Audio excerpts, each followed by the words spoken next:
नमस्कार। श्रीमती मोहरी देवी तापड़िया कन्या महाविद्यालय जसवंतगढ़ के इस YouTube चैनल पर मैं प्रवक्ता हनुमान व शर्मा आप सभी का हार्दिक स्वागत और अभिनंदन करता हूं।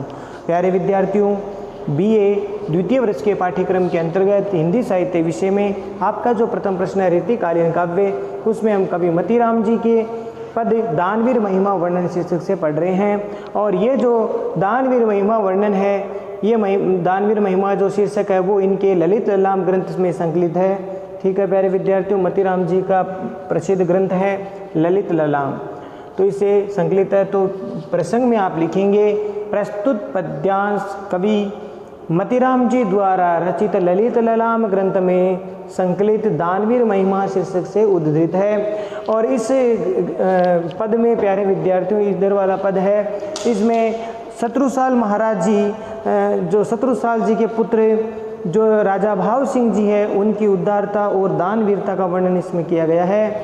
और अब हम इस पद की व्याख्या देखते हैं। चलिए प्यारे विद्यार्थियों, पहले हम पद को पढ़ते हैं कि मौज दरियाव राव शत्रुसाल तन्य जाको जगत में सुज से सहज सती भान है। कभी बुद्ध समाज सदा सेवत रहत जाहि जाच कानी देत जो मनोरथ को दान है।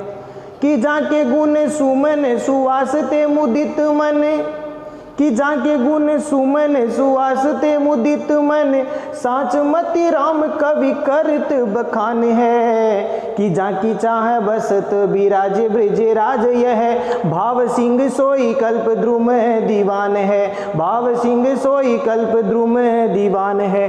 तो प्यारे विद्यार्थियों, ये तो था छंद का वाचन। और ये जो छंद है प्यारे विद्यार्थियों मतीराम जी का प्रसिद्ध है, रीतिकालीन के अधिकतर कवि है वो इस छंद का अधिक प्रयोग करते थे। तो ये छंद कवित छंद है, कवित में यानी मनहरण कवित छंद है ये, और भाषा ब्रज है। ये आप विशेष वाले पॉइंट में लिख देंगे। ठीक है प्यारे विद्यार्थियों, ये विशेष वाले पॉइंट में आपको लिखना है। अब हम थोड़े शब्दार्थों पर गौर कर लेते हैं। मौज दरियाओं का मतलब होता है सुखमय और विलासमय, सुखमय व विलास से पूर्ण। ठीक है, इसका अर्थ हो गया सुखमय व विलास से पूर्ण। राव शत्रुसाल तने मन पुत्र, जाके मन जिनके या फिर वे। राव शत्रुसाल के पुत्र कौन? भाव सिंह, क्योंकि मतीराम कवि जी है वो शत्रुसाल जी के पुत्र राव राजा भाव सिंह जी के आश्रय में रहते थे। तो भाव सिंह जी के उदारता का चित्रण यहाँ पर किया गया है। ठीक है प्यारे विद्यार्थियों, अगला जो शब्दार्थ है जगत में मैंने संसार में, सुजस मैंने सुयस, अच्छा यश अच्छी कीर्ति। ठीक है, सहज मैंने स्वाभाविक रूप से, स्वाभाविक रूप से सरल सहज रूप से। सती भान का मतलब सती का अर्थ यहाँ पर सत्य रूप में, भान मैंने सूर्य यानी वास्तव में सूर्य के समान।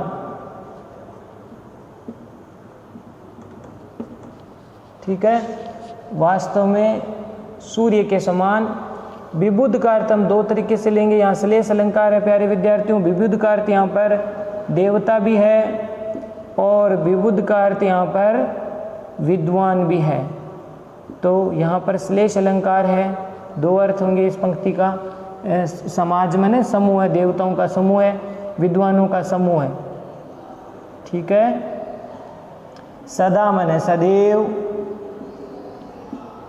ठीक है, और सेवत माने सेवा आदर। और दूसरा अर्थ यहाँ पर इसमें आराधना से भी लेंगे हम। देवता के पक्ष में आराधना, विद्वानों के पक्ष में सेवा आदर। रहत माने रहते हैं, जाहि माने जिनके या जो या फिर वे विद्वानों का आदर करते हैं। इस तरह से अर्थ हो जाएगा। जाचकानी का अर्थ होता है याचक यानी भिखारी। देत मन दान देते हैं। जो मनोरथ मन जो अभिलाषा इच्छा मन की होती है, कहने का तात्पर्य इच्छा अनुकूल क्या करते हैं, दान देते हैं। ठीक है ना, क्या देते हैं, दान देते हैं। तो इस प्रकार से अर्थ हो जाएगा। जाके मैंने जिनके जिनके किनके प्यारे विद्यार्थियों, यहाँ पर राव राजा भाव सिंह जी के, भाव सिंह जी के गुण सुमन सुवास, तो यहाँ पर रूपक की प्राप्ति हो रही है। गुण रूपी सुमन मैंने पुष्प की, सुवास मैंने सुगंध, इसका अर्थ ये हो जाएगा सुवास मैंने सुगंध। ठीक है ना, वास मैंने गंध, सु मैंने अच्छी, अच्छी सुगंध, अच्छी वास यानी अच्छी गंध, सुगंध। सुमन का अर्थ हो गया पुष्प, गुण मैंने गुण, गुण का अर्थ हो गया गुण, तो गुण रूपी पुष्प, यहाँ पर गुणों को पुष्प की तरह उपमित किया गया है, तो रूपक अलंकार है। ते मन से, मुदित मन मन प्रसन्न, मुदित का अर्थ होता है प्यारे विद्यार्थियों प्रसन्न, मन मन मन, मन प्रसन्न है। साच मन सच्चे या वास्तविक अर्थ में, सच्चे या वास्तव में। मतीराम कवि, कवि का नाम ही है। करत मन करते हैं। बखान मन वर्णन, बखान वर्णन। जाकी मन जिनके। छाया का अर्थ छाया से हम ले सकते हैं या फिर यहाँ पर राज्य से ले सकते हैं। जिनके राज्य में, जिनकी छाया में बसत मन रहते हैं, बसते हैं। ठीक है, ये इसका अर्थ हो गया। विराजे का अर्थ होता है प्यारे विद्यार्थियों विराजमान है। कौन विराजमान है, भाव सिंह जी के राज्य में, तो ब्रिजराज, ब्रिज के जो राजा है अर्थात श्री कृष्ण। भाव सिंह सोई, सोई मने वे। कल्प द्रुम मने कल्प वृक्ष, कल्प द्रुम का अर्थ होता है वृक्ष, तो कल्प वृक्ष। ठीक है, इनके लिए आया है जो सभी प्रकार की मनोकामना को पूर्ण करने वाला वृक्ष है, जो देवताओं का वृक्ष है। ठीक है ना। और दीवान का अर्थ यहाँ पर उपकारी या फिर जो है दानी, ये अर्थ हो सकता है हितकारी, इसके अर्थ में है ये। ठीक है, अब हम शब्दार्थ तो हो गए प्यारे विद्यार्थियों, शब्दार्थों पर थोड़ा आप ठीक से गौर करेंगे। अब हमें प्यारे विद्यार्थियों इसकी व्याख्या करते हैं। कवि मतीराम जी अपने आश्रयदाता श्री भाव सिंह जी महाराज जी की जो है उदारता का चित्रण करते हुए कहते हैं कि हे राजा भाव सिंह जी, राव शत्रुसाल तन्ने जाको, यानी हे राव शत्रुसाल जी के पुत्र, आपका जो जीवन है वो अत्यंत सुखमय और विलास से परिपूर्ण है। ठीक है, तो ये अर्थ हो गया कि राव शत्रुसाल जी के पुत्र भाव सिंह जी जाको मने जिनका या आपका जो जीवन है बड़ा सुखमय और विलास से परिपूर्ण है।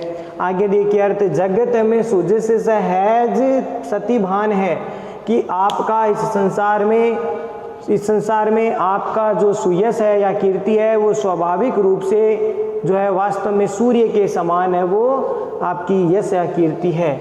यानी आप इस संसार में वास्तव में सूर्य के समान आपका जो सुयश है जो है स्वाभाविक रूप से सूर्य के समान आपकी कीर्ति है, ये इसका अर्थ हो गया। ठीक है प्यारे विद्यार्थियों, समझ में आ गया होगा। ठीक है, तो इसमें ये कहना चाहते हैं मतीराम जी कि आपका जो सुयश है वो स्वाभाविक रूप से वास्तव में सच्चे अर्थों में सूर्य के समान सब जगह है, व्याप्त है। आगे देखिए, विबुध समाज सदा सेवत रहते जाए, तो इस पंक्ति में श्लेष है तो दो अर्थ लेंगे हम। एक अर्थ में देवता के अर्थ में ले लेते हैं कि वे राजा भाव सिंह जी क्या करते हैं, सभी देवताओं का सदैव ही आराधना है वो करते रहते हैं। ठीक है, फिर राजा भाव सिंह जी सभी देवताओं की क्या करते रहते हैं, सेवत मन आराधना, रहत जाई मन जो करते रहते हैं। ठीक है ना, आराधना करते रहते हैं। एक अर्थ तो ये हो गया। दूसरा अर्थ हम इसका ये लेंगे प्यारे विद्यार्थियों कि राजा भाव सिंह जी अपने दरबार में सभी विद्वानों का सदैव ही सेवा आदर है वो करते रहते हैं। एक अर्थ ये लेंगे, विद्वानों का वो आदर करते हैं अपने दरबार में, जो कवि है, विद्वान है, योग्य जन है, उनका वो हमेशा आदर करते हैं। तो दो अर्थ हो जाएंगे प्यारे विद्यार्थियों इसका। फिर देखिए, जाचकानी देत जो मनोरथ को दान है। जाचकानी माने याचक या जो भिखारी हैं उनको उनकी इच्छा के अनुसार, मनोरथ जो मनोरथ यानी जो जिनका मनोरथ है, जैसी इच्छा है, जैसी अभिलाषा है, उनके अनुसार ही राजा भाव सिंह ऐसे याचकों को, ऐसे भिखारी को दान देते हैं। ठीक है ना, याचकों को मनचाहा दान देते हैं, उनकी अभिलाषा पूर्ण करते हैं। जाके गुण सुमन सुवास से मुदित मन, साँच मति राम कवि करत बखान है। तो यहाँ पर देखिए, जाके मन जिनके जिनके यानी राजा भाव सिंह जी के गुण रूपी पुष्प की सुगंध से मेरा मन है, सभी का मन है वो बड़े प्रसन्न हो जाता है। उनके गुण रूपी पुष्प की सुगंध, यहाँ पर गुणों को क्या माना है प्यारे विद्यार्थियों? पुष्प, गुण रूपी पुष्प।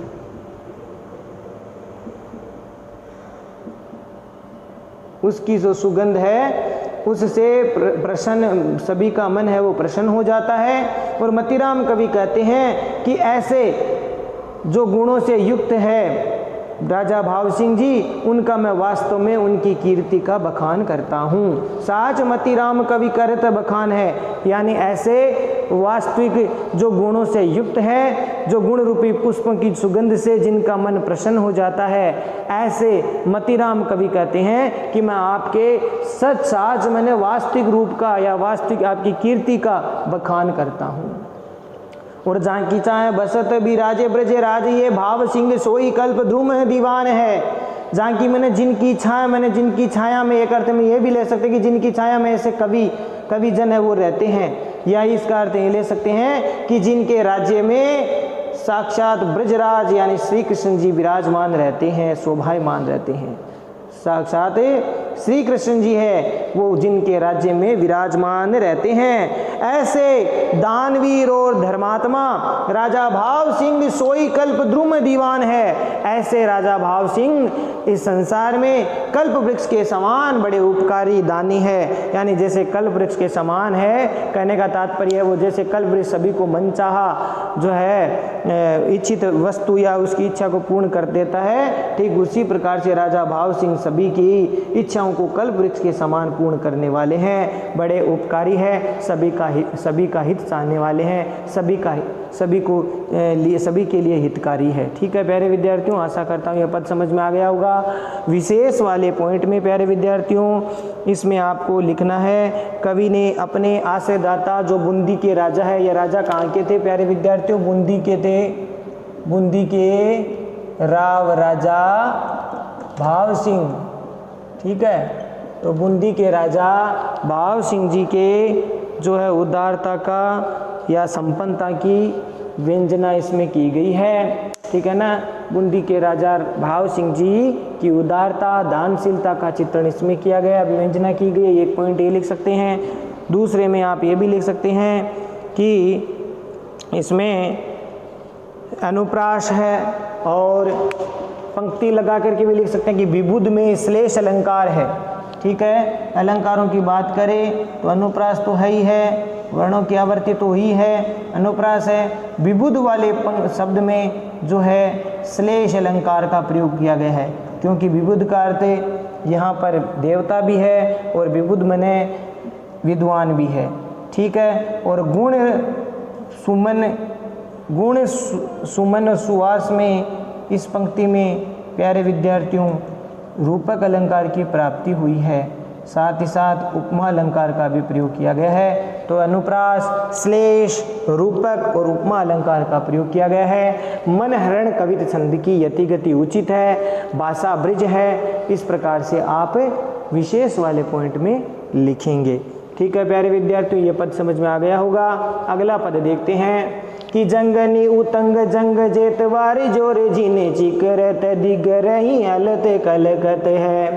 कहे मति राम सेन शोभा के ललामय अभिराम जर कस झूले झांपे झलकत है। कि सत्ता के सपूत राव भाव सिंह रिजी देत, कि छऊ ऋतु जग छके मद जल छलकत है, मगन की मंगन की कहाँ है मतंगानी के मांगी बेको, मन सबदार के मन ललकत है, मन सबदार के मन ललकत है। तो प्यारे विद्यार्थियों, छंद का वाचन, और इस छंद में जो है वो छंद वही है मनहरण कवित छंद, भाषा ब्रज, ये विशेष वाले पॉइंट में लिखेंगे। अब थोड़े शब्दार्थ देख लेते हैं। जंगनी का मतलब होता है युद्ध क्षेत्र, युद्ध क्षेत्र में उत्तंग का मतलब बलशाली, ताकतवर, जंग माने युद्ध, जेतवार का अर्थ होता है जीतने वाले। यहाँ पर प्यारे विद्यार्थियों, इन पहले वाली पंक्तियों में जो है किन का वर्णन किया गया है, इसमें प्यारे विद्यार्थियों भाव सिंह जी के जो हाथी है, श्रेष्ठ हाथी जो बलशाली है, उनका वर्णन इसमें किया गया है। जो बड़े बलशाली हाथी है उनका चित्रण इसमें किया गया है।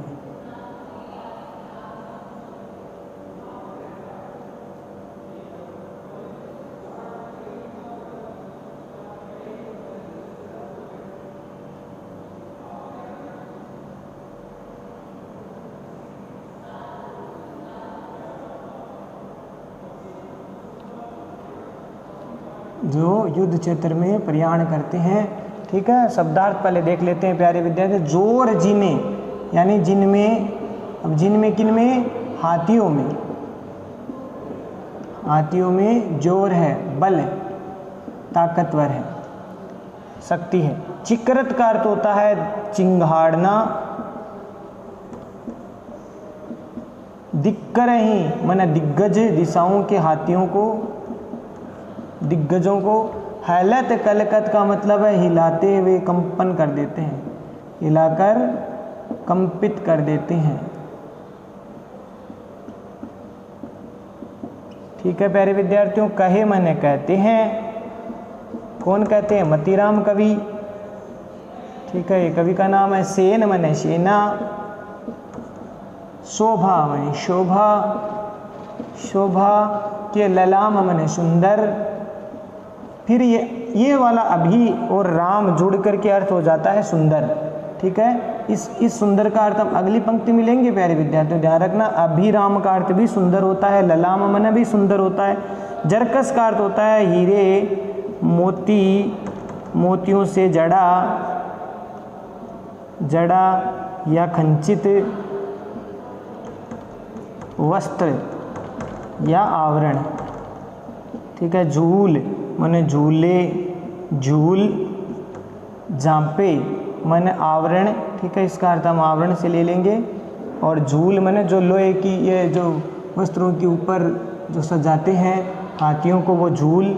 झलकत का अर्थ होता है चमकती है, झलकती है।